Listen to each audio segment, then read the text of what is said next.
Well, here we go. I'm going to be playing some Greenskins and Norsca today on a shorter stream up against Loopy. He has brought with him some Cold One chariots starting off the day right. And I'm going to see if Vindictive Glare actually does some pretty good work there. I'm thinking probably not, since they are fairly high armored. And it looks like a decent amount of damage, but nothing too crazy.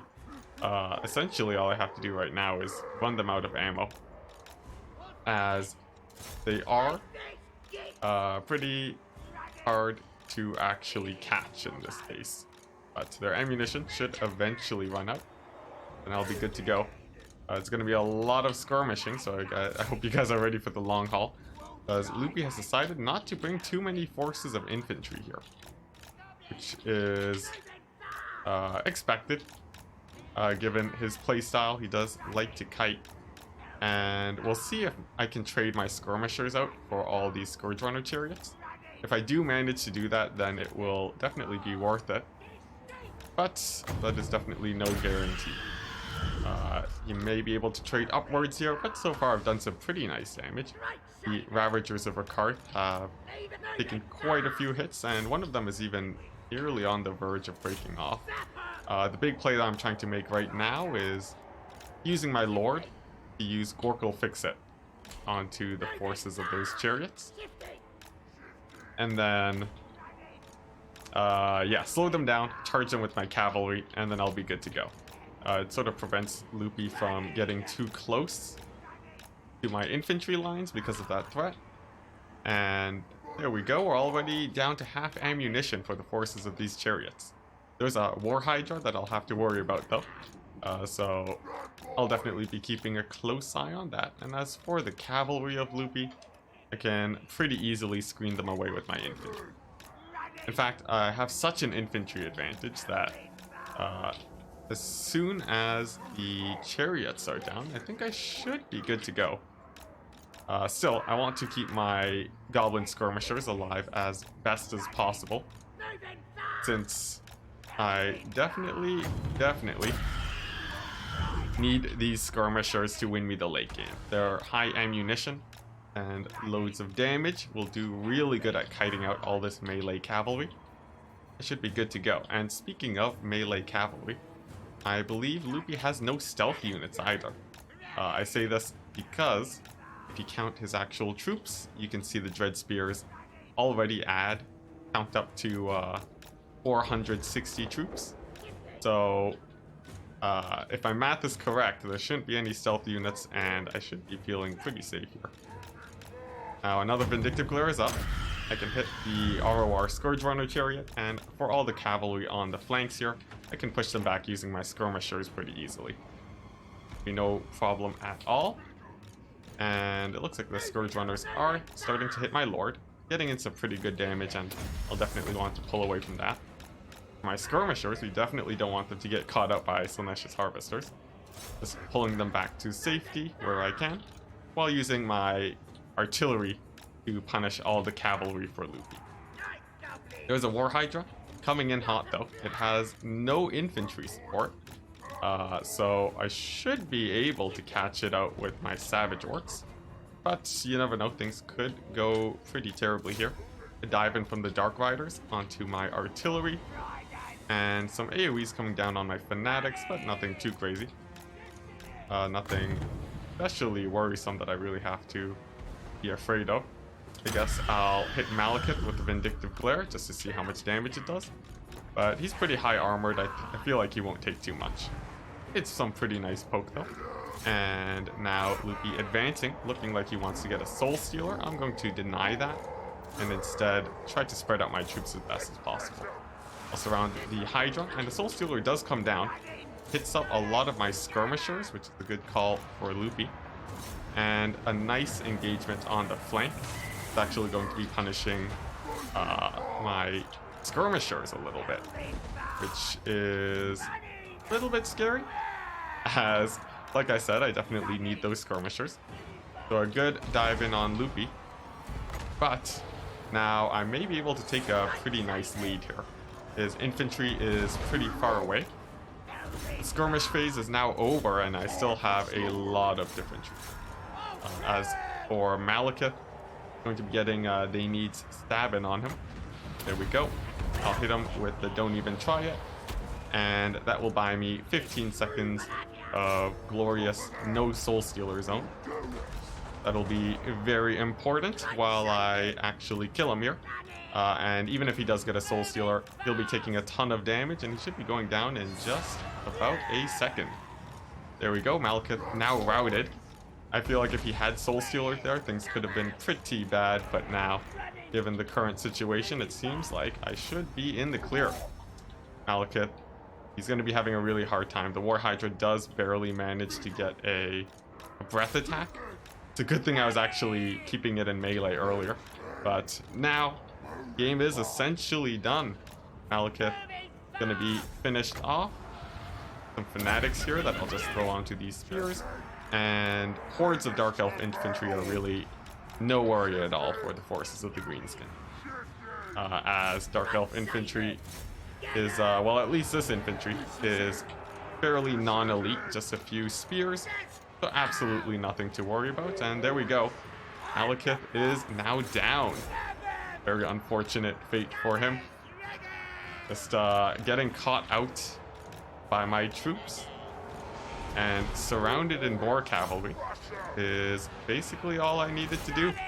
My Fighter Lord, my Goblin Great Shaman is still doing healthy too. And a big slow onto these chariots is going to get them countercharged by my cavalry.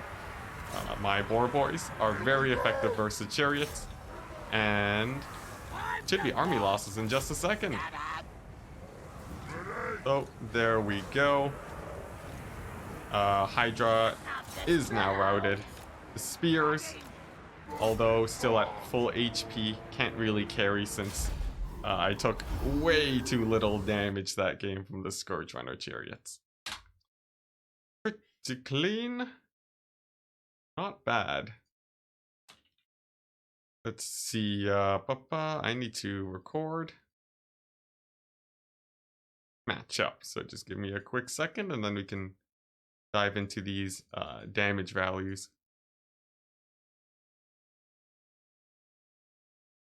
Okay, so that was the Greenskins versus the Dark Elves. And if you look at the damage values, that is a lot on a single rock lobber. My skirmishers did okay, but not amazing, because they were getting shot to death by the Scourge Runners, but the Scourge Runners barely paid for themselves, so I effectively negated them. And everything else did fairly good. So here we go. The next game up against Loopy is up against the High Elves, seeing some Bolt Throwers, a L'Ariel, nope, an Archmage of Metal, and some Lothern Seaguard. Nothing too crazy here. I guess initially I'm going to move my skirmishers to the flank so that they can better distract the Lothern Seaguard. And my Lord is going to be Vindictive Glaring that Archmage while dodging Bolt Thrower shots as best as he can. My Rock Lobber is going to start hitting the Lothern Seaguard. Very, very expensive Lothern Seaguard. And I'll just be advancing to converge on the front line as quickly as possible. Mostly just Spearmen and White Lions, which aren't especially scary. The second line of Silver and Guard could be a bit of a problem though. I'll definitely have to be a little bit careful there. Archmage of Metal, now taking a Vindictive Glare shot, could actually be taking a pretty decent amount of damage. And even though she does go into stealth mode, still takes quite a few hits, and I can be quite happy about that. Now, I'm going to move my Trolls over to the right flank, and I'm actually going to go for a flank overload. My Goblins are going to stop just short of the High Elf front line, while I punch through this right-hand side as quickly as I can. That is a Plague of Rust 2 coming on in. So I'll need to dodge with my Lord as best as possible, while I push through towards that back line. Goblin Fanatics will be able to do a lot of damage to those Lothern Seaguard. And I'm going to have some Reavers diving in onto my back line, but that's not too much of a problem. I'm completely okay with that. Plague of Rust is still here, so I need to be dodging with my Lord as best as possible. And the name of the game is shutting down these archers. Some of the spears are repositioning, which means that my goblins can actually dive into the sea guard over here. And the stone trolls are going to be at very nice leadership in the center. Let's see, yeah, they're just going to be dancing around, staying safe, trying not to get routed off. And with the wall, that should be easier than ever. My night goblins now can sneak through the front line, and I have lost my unit of... what's it? What did I lose? My rock lobbers. But that's completely fine. I've now collapsed into the high elf backline. My lord is still doing decent. And if he's able to get some routes off here on the forces of the high elves, that would definitely be very good. I am losing a lot of quite a few of my frontline troops, so that's definitely a little bit worrying. But there's not a lot of cavalry around to really stop my trolls from coming back after routing. So that should work out pretty well, but I'm beginning to lose a lot of forces here. My lord, too, actually getting nearly routed off. Could be a little bit scary. Gonna have another wall, and really depends on if this big fight here in the center actually goes well for me. Looking like it actually might not, given that I've lost 2 units of trolls. But you never know. I may still be able to pull it out. I still have a ton of skirmishers, and the lord for the high elves is beginning to get pretty low. I'm going to continue hitting her with vindictive glares and seeing if that's going to be enough. A lot of high elf troops here too. We're going to be taking some crazy fanatic bombs onto the side. That's going to be really painful, as that's an entire unit of Lothar Sea Guard now down. On the flanks, some Lothar Sea Guard are going down too, and the Archmage of Metal, she's going to be getting harassed by the forces of my skirmishers. She does go into stealth. We'll have to be a little bit careful on that front. Illyrian Reavers, though, are absolutely no problem. There we go, she does show herself. I can hit her with some debuffs, and those are Dragon Princes. I'll have to be a bit worried there, but with the High Elf Lord so low now, I think one more Vindictive Glare can probably finish her off. Dragon Princes are very scary, but I should be able to chase them off with my forces, and that's the High Elf Lord down.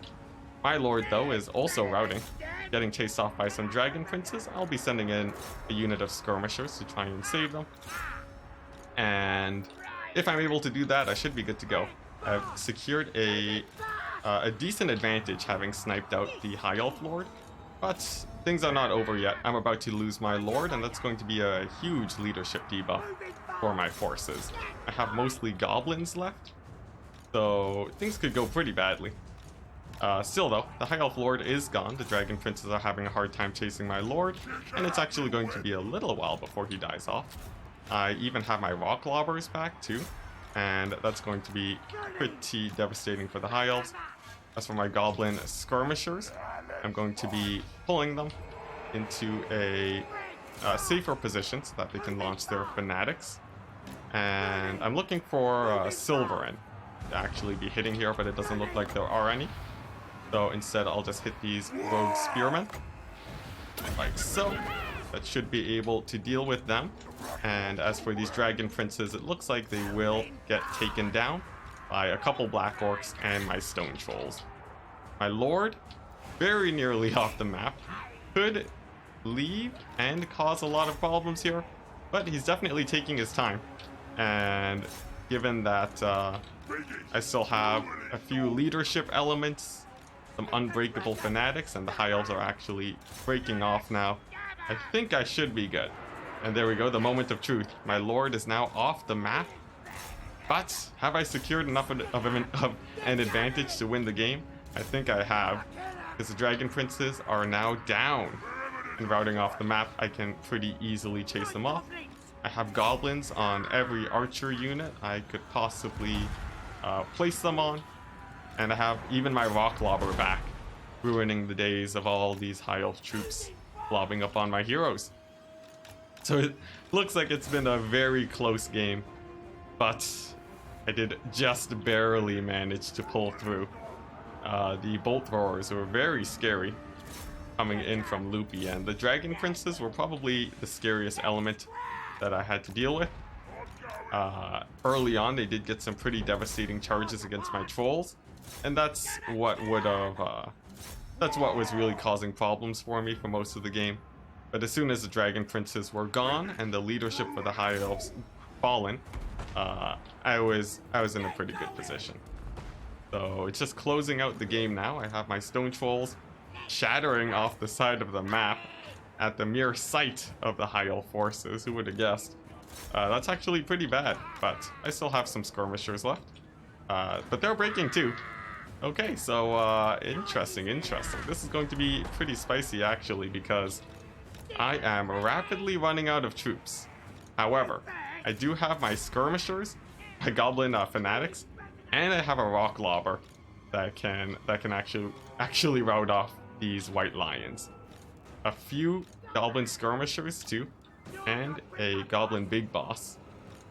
It's looking like that might be all I need to actually win it, but still a lot of my troops are actually routing off, and I'm going to have to leave them for a second so they can actually regenerate their stamina.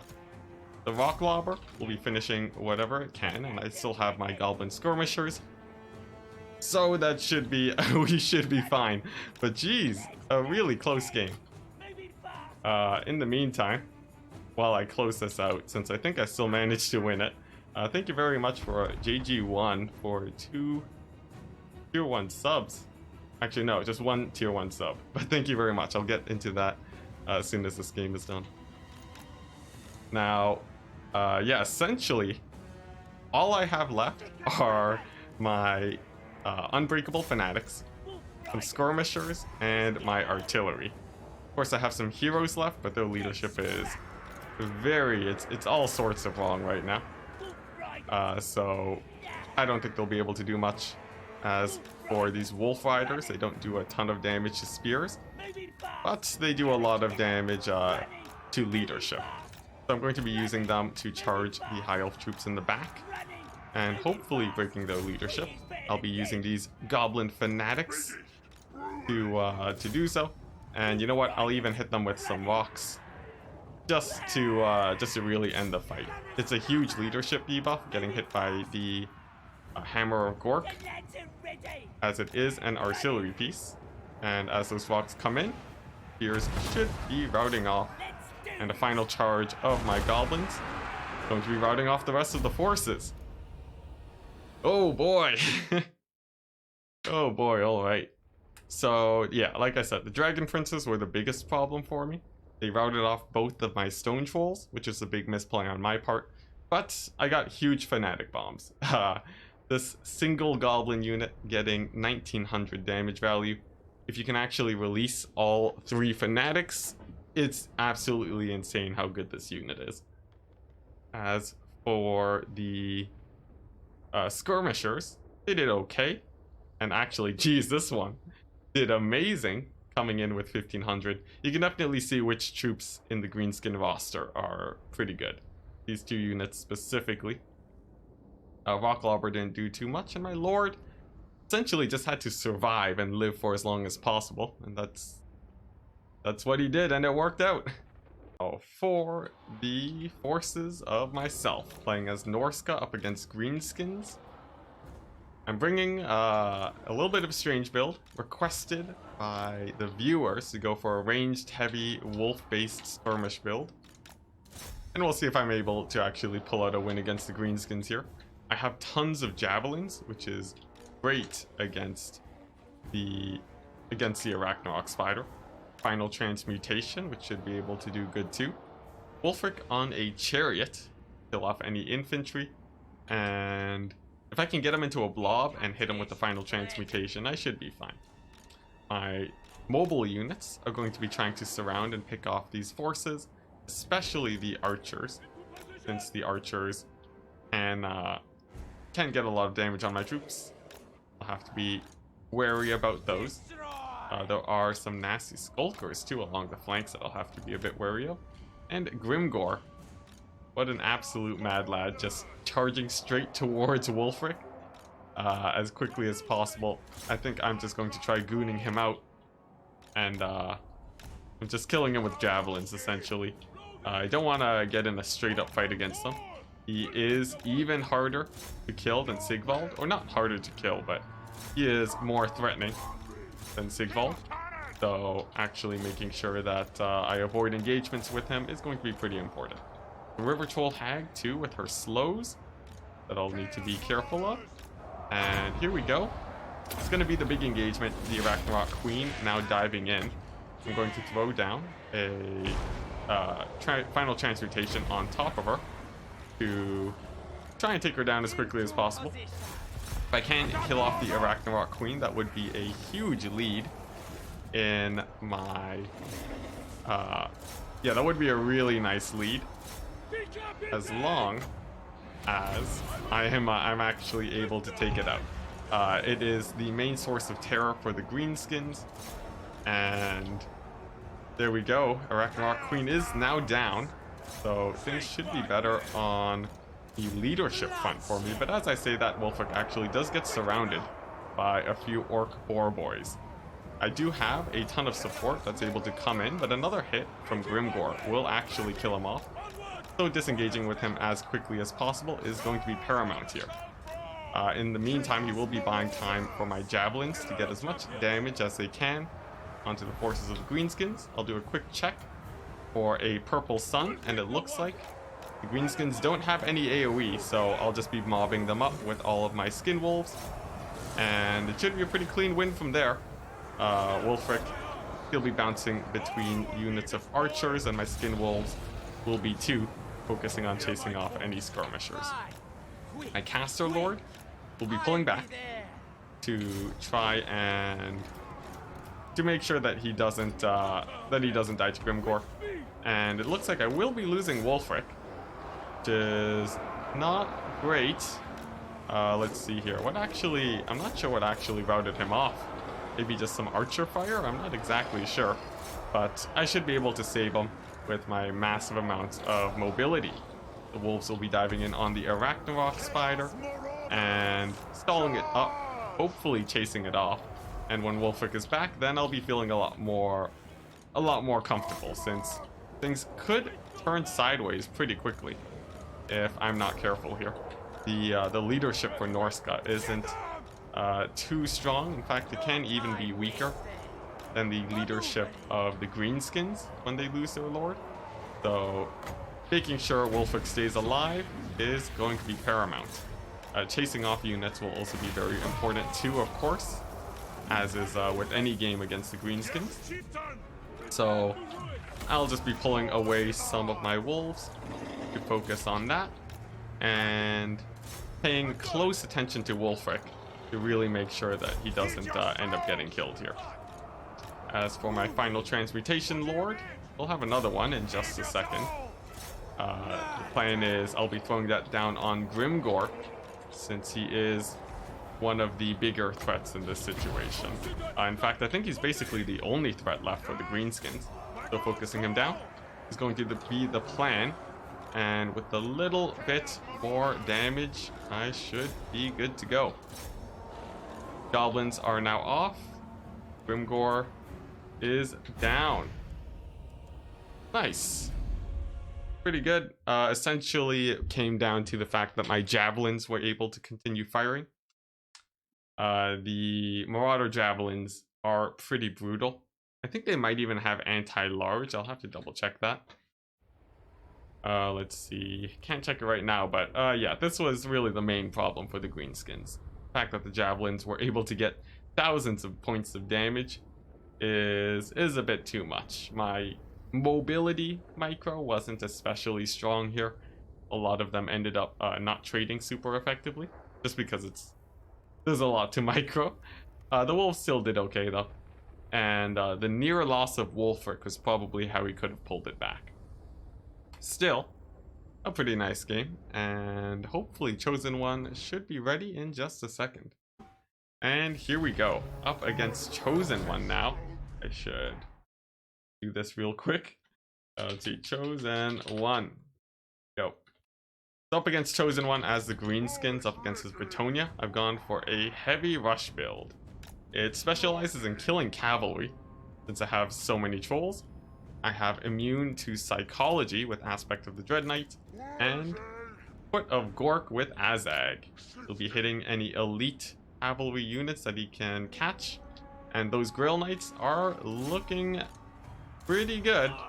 I think the plan is going to be Foot of Gorking those these Grail Knights, and then pulling in a pretty nice lead from there. I'll be advancing as quickly as possible, and it should be threat overload in this situation. He doesn't have enough archers to focus fire all my units of trolls, and should be slamming into the front line in just a second. My River Troll Hags with their Mithers are going to be pretty punishing too. Grail Knights are coming in, and I'm going to actually net them down, and then hopefully get some good charges here. I have my Fanatics to slow things down. I'm going to pull back my nasty Skulkers, and then yeah, and then Foot of Gork those Grail Knights. There we go, basically down to no HP, and a few more Mithers should be able to really punish the Knights moving in along this flank.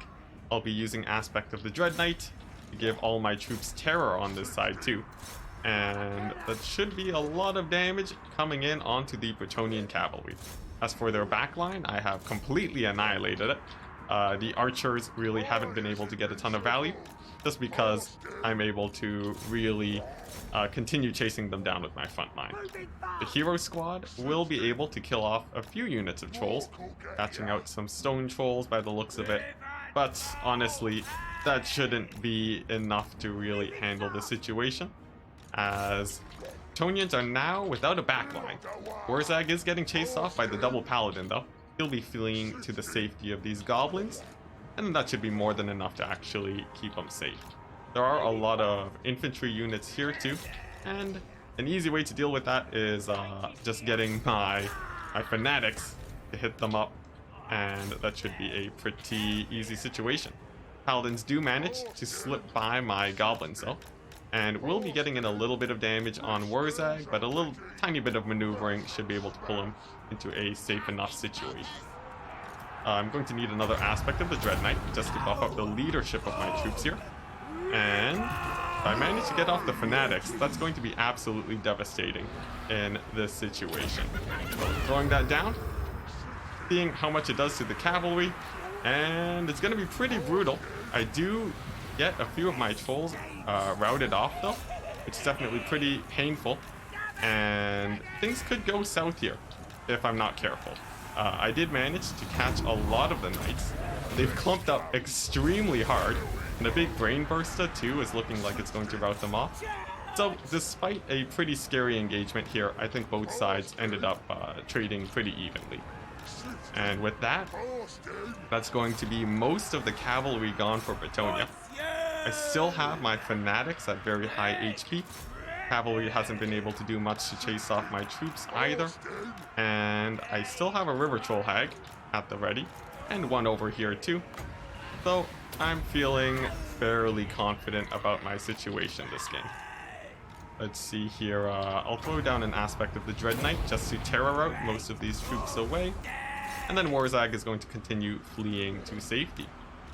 As for these Bretonnian archers, I want to make sure that they are completely off the map. I really do not want the archers to come into the late game, as I don't have any way to actually shoot back at them. So chasing them off is going to be really important, and then after that it's simply grouping up with the rest of my trolls. I'll need them all together for them to actually kill off these the double paladin. And once I have my army together, there really shouldn't be too much to worry about. Let's see. Peasants are routing. I have no way to easily catch them though. I think I should still be fine. And I have two groups sort of going right now. One group on the left side with Warzag, and the one on the right with these nasty Skulkers and Mither. So there really should be no chance for the Bretonnians to cycle charge my army here. And that will give me a pretty easy way of chasing off all these troops. Some spearmen will be routing off in the opposite direction, and I think I'm going to decide not to chase them, since that is a little bit of a risky situation. If I were to break up my army into different groups, things could go really badly, with Warzag getting picked off by the Paladins, and yeah, that'd be generally a pretty bad time. So instead, it's going to be grouping up with my army. This way I also have Mithers at the ready, and then from there, hopefully pulling out the victory. But the Devil Paladins are pretty scary still, and I'm going to be let's see here. I'm going to be trying to slow them down as best as I can. I'll hit one of them with the Mither, and then you know what? I'll actually hit both with the Mither, and then that way, now that they've actually been split apart, I should be able to actually pick them off individually. The River Troll Hags are pretty decent at combat, so there we go. We're seeing one Paladin go down, and the other one should be gone soon enough. I have my Nasty Skulkers for yet another slow, and with the combination of slows and my single entities plus trolls, looks like could be able to win out this game against Chosen One. That one Paladin routing off now, and there are a few poison archers left, but they are honestly absolutely no problem at all. The archers really need critical mass to do well, and in this situation, doesn't look like that's really here for the Bretonnians. The Mortis Engine effect, though, on the Fey Enchantress is still something that you'll definitely have to worry about. It will actually rout off a few of my Goblin units, but double River Troll Hag should be more than enough to win out the hero fights, I think. I still can't be sure, though. And another sniping attempt on my Lord, too, could actually turn out pretty badly. But it looks like he will be able to escape. And then, yeah, then we'll be in a good situation. I have a unit of stone trolls, too, and another unit of normal trolls at basically full HP. So that should be more than enough to secure the situation. It looks like I will be able to catch up most of the cavalry units, and a few of them will manage to escape since I don't have another Mither. But it should be fine. Now, another dive in on Warzag. It's a really good thing that I'm keeping him close to goblins at all times. Otherwise, he would be running into a pretty rough situation. The fact that he is staying close is going to be helping a lot, since we did manage to keep him alive for the whole game. Essentially just acting as a distraction magnet for the Paladins, and from there, winning out the game. Paladins are now gone. Should have another Mither too. I actually do not, but this guy that's routing off, I think I might be able to chase him off. The edge of the map is pretty far away though, so that's a little bit variable. There are still a decent amount of cavalry units too. Paladins will be healing up, but okay, never mind. I thought the Fey Enchantress actually routed off for a second, but she's just hiding behind a hill. So, not too bad. Even if the Paladins do come back too, I still have multiple units of trolls, and that's going to be more than enough here. So, let's see. Oh, public chat is being messaged in. Okay. Fun, fun. Paladin actually does manage to rally, but I'm going to hit him up with the Mither. It should last a pretty long time, and there we go. Mither has landed. Trolls are diving in. If we get this guy to rout off another time, I think he will be off the map, and then that should be it. There we go. Full surround on the Paladin, but I think he might just barely be able to escape the absolute hero. Trying his best to get out, but the trolls finally do close in on top of him. And that's going to be it for this poor Paladin. Or maybe not. Maybe not. It looks like that slippery guy does manage to make it out alive. So good on him. And now, have some Bretonnian cavalry to actually deal with. I'll send in my fanatics to take out a few models. And then it's just killing off the Fey Enchantress. I will just be sending in my Goblin Fanatics, as any more troops could actually lead to a few issues here. I'll hit her with a slow with the nasty Skulkers, and then dive in with my single entities, who won't be taking as much damage from the Mortis Engine effect. I'll have more than enough time to get my troops engaged, and I'll even throw down some AoEs on top of these knights, just because it also gives buffs to my troops due to the Bonewood Staff from Warzag. And there we go, Fey Enchantress is nearly down, but not out yet. Buying time for the Paladins to actually charge in could pull out a miracle here, especially with that Mortis Engine. My Trolls, too, are actually getting pretty close to being routed off. I'm going to throw down an aspect of the Dread Knight on one of them, and there we go. It's a mass terror out for the Bretonnians, and GG. Oh my goodness, what a game. Took a while to actually end it out. Got pretty scary there at the end. Fey Enchantress getting a lot of value as she does, but if you look at the cavalry, we shut that down pretty hard. Or maybe not that hard. A lot of them actually did pay for themselves. But, I guess... yeah, a lot of the Bretonnian forces did actually manage to pay for themselves, strangely enough. I think the double Paladin, though, chasing Warzag was a bit of a mistake, though, since he could pretty easily disengage. I really did like the Foot of Gork, though, up against the Grail Knights, and I think I might try that out again.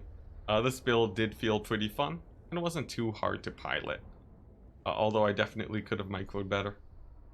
Now this next game against Chosen One is going to be a mass mobility Norsca build.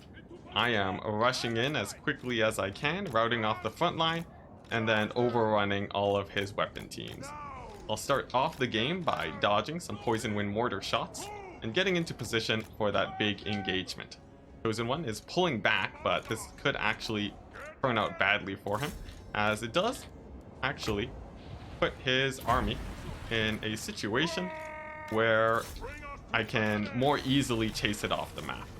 Some gutter runners too are going to get caught out, given that they did just get hit by a boat, and the boats for Norsca are actually pretty brutal because it also gives a slow, but a counter charge from the Wolf Rats. Going to be getting in a lot of damage on my wolves, and then I'll counter that with a big burning head onto all his troops here. I have Terror and I have Manticores, which can chase off the Wolf Rats really easily, and that burning head is going to be extremely punishing, actually routing off most of the Skaven forces, and now it's just doing cleanup essentially, using the Manticores to cause as much terror as possible, and then chasing off gutter runners where I can, chasing off wolf rats where I can, and then disengaging from the center line fight, since that's actually going to be a little bit of a scary situation. The Manticores will have to find a safe place to disengage to, and Wolfric, he definitely doesn't want to be caught up against any Council Guard anytime soon. So, a few losses here and there, but a decent first engagement. I didn't manage to catch out the Poison Wind Mortars though, and they're going to be the prime goal for me to actually shut down on top of the Wolf Rats. My Burning Head Mage will be able to deal with most of the infantry, so that's not too much of a worry. And once the Wolf Rats are down, that's going to be the end of the Skaven mobility for this battle. Some big AoEs hit up my mobile troops, but so far it's been a pretty clean engage so far. Some Wolf Rats over here on the sides are going to be a bit scary, and oh dear, I actually do take a pretty big hit from the Poison Wind Mortars, but a lot of these troops have been routed off. I do still have my Manticores, and that's going to be the next plan.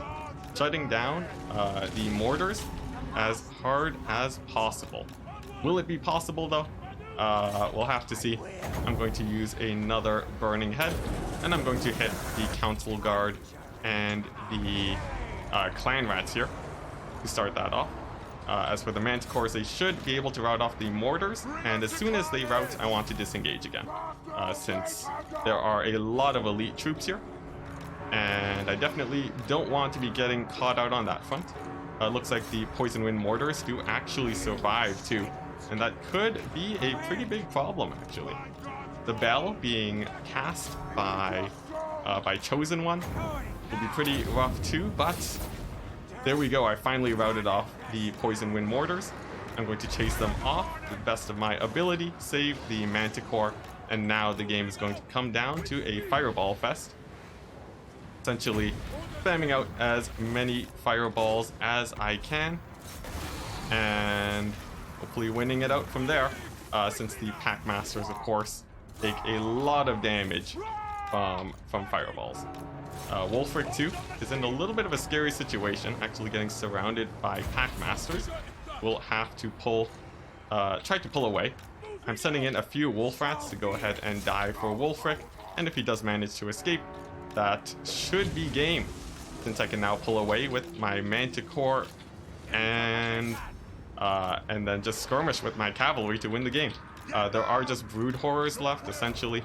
There is no more ranged power for the Skaven. I still have some fireballs at the ready too, and these Clan Rats I can pretty easily just chase off. Let's see here, a few more Clan Rat Spears over here that I can chase off. The Council Guard are fairly low, so it's just, it's become a skirmish game now, essentially. Have a lot of skirmishers too. The Manticore as my main single entity, and we're already seeing the Grey Seer of Plague taking some pretty nice damage. These Clan Rats, I believe, are just summons. Yep, they'll be disintegrating in just a second. And if anything tries to chase off my skirmishers, I have Wolfric, I have the Manticore, and that's going to be more than enough. Let's see, so just getting into position to skirmish out the rest of the forces, and then it's going to be a Fireball Fest to win out the game. Can I overcast it? Not yet, but I can throw one down onto this Packmaster. He's trying to dodge my javelins, so I'll have to be a little bit careful on that front. But they can't really dodge fireballs, and there we go, one does manage to land, hitting for a pretty good amount of damage. Javelins hurting too, and I'm going to use my javelins to actually take out a few of these Council Guard, since they are actually pretty, yeah, since the Council Guard, they give their physical resist buff to all the heroes here. I definitely don't want any of these guys to have physical resist. The Brood Horrors are regenerating too, so time is of the essence. And a nice pull in and disengage to bait out some spells, working out fairly good. Manticore now diving in. I have my javelins at the ready to rout off the Packmaster, debuffing him as hard as I can, and I'll likely be able to kill him off, or at least rout him. And then it's going to be another disengage. There we go, he does rout, and that should be enough to actually get him off the map, as the edge of the map is actually extremely close in this situation. So I'll make sure that Wolfric actually chases him, and then use my javelins to disengage here. I will be taking a lot of damage on the Manticore. It's an unfortunate loss, but sadly I don't think there's really much I can do to help in that situation. The other Packmaster now taking a lot of damage. I might even be able to rout it off too, and if it routs off, then that will definitely be game. So I'll send in Wolfric, get in a few hits, throw in my javelins to where I can, and there we go. It's a rout on the Packmaster, and that's going to be game. Oh my goodness, my crazy horse and wolves. Nice. My crazy idea worked. Hey, would you look at that? Nice. So essentially it's a very mobile, very leadership breaking build. You can see the Manticores, they did really well for sniping out important single entities of the Skaven. The Firecaster routing off the front line, and all I really had to do was kill off the Poison Wind Mortars before I was in a really nice situation. Chosen One's build, too, had a lot fewer range units than usual. I guess he did have the skirmishers, and that actually got shut down really hard at the beginning. The double Packmaster too never really got too much value. Same with the Grey Seer. So yeah, wow, that was a really fun game though. It wasn't especially close, but the build showcase working out pretty well. The wolves cleared the chaff and the skirmishers killed the big targets. Here we go, continuing the trend of really weird builds that might work. I have a Norscan build against the Wood Elves, and the plan is I'm going to win against this defensive formation as quickly as possible. And then, yeah, and then take it from there. The Hawk Riders, they don't have the highest DPS per second in the world, so I should be able to catch out this Wood Elf force pretty easily. There is Aerial and some Zotes, but that's not especially scary. And here we go. Sisters of Twilight can now get chased down by the Manticores. I'll slow her with the Hunter of Champions, and she's going to be taking a pretty nice amount of damage to start off. Skin Wolves want to be getting as forward as possible to get into this main fight, and the Sisters of Twilight already taking some pretty good damage. I'm liking my odds so far. My Javelins are going to be a bit slow on the engage, but that's not too much of a worry. And the Sisters of Twilight now at half HP means that I'm trading decently well in this situation. Wolfric and my caster want to be getting in as quickly as possible though. And the goal is to set up this final transmutation play to actually win out the game. I'm going to send in my Manticores and continue to cycle charge this infantry formation as much as I can. Wolfric is now in the mix. And there we go, the Soul Stealer comes in from Aerial. Counter blob play, but here we go. I have the big final transmutation that should put an end to all of these spears fairly quickly. Sisters of Twilight will continue getting chased off, and if I can get a mass rout on all of these spear units, then I'll be good to go, but that's definitely no guarantee. Aerial is pretty scary herself, and Wolfric, he's going to want to actually hunt her down. But I have routed off basically all of the Wood Elf forces, and I can actually force them to land if I chase off all these troops. So that's definitely going to be the plan. The Manticore will be causing havoc in the air, and if I can just kill off Aerial, then I'm good to go. Some of the Hawk Riders have landed, but Wolves are actually extremely proficient fighting up against them. And fingers crossed that goes well. I still have some Manticores too, and the Javelins are now in the mix. I repeat, the Javelins are in the mix. The Javelins will be extremely important for actually winning the game, since the Hawk Riders actually, yeah, because the Hawk Riders have a pretty hard time killing Javelins, especially since I have so many Wolves available to support. Aerial is nearly dead now, which is absolutely great, and I think I might win it, but oh man, a huge Soul Stealer coming down. I can't even dodge that, and that's pretty rough. A huge misplay from me. I forgot Aerial could actually do that, and it's a lot of damage.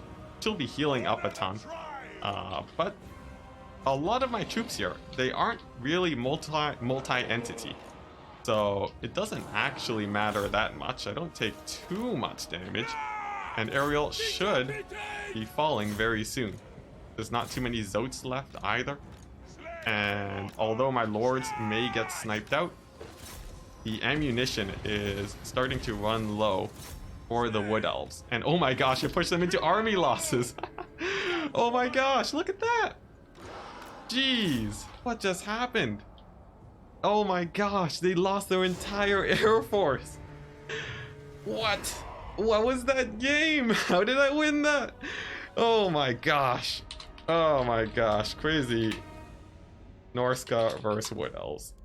Anti-air, who needs it? Am I right, guys? Who needs anti-air? Oh my gosh, that was brutal. Look at that, crazy builds for the win. So there we go. The Manticores did a ton of damage to the Sisters of Twilight, brought the army value down. I surrounded Aerial. Overcast final transmutation on the blob, routed off everything, and then won the game. Jeez, All right. The overrun on the backline was absolutely crazy, though. That worked out really well. I did not expect that. I don't know if this build would work okay in tournaments, but clearly it didn't go terribly. Oh my gosh, I'm gonna save that build.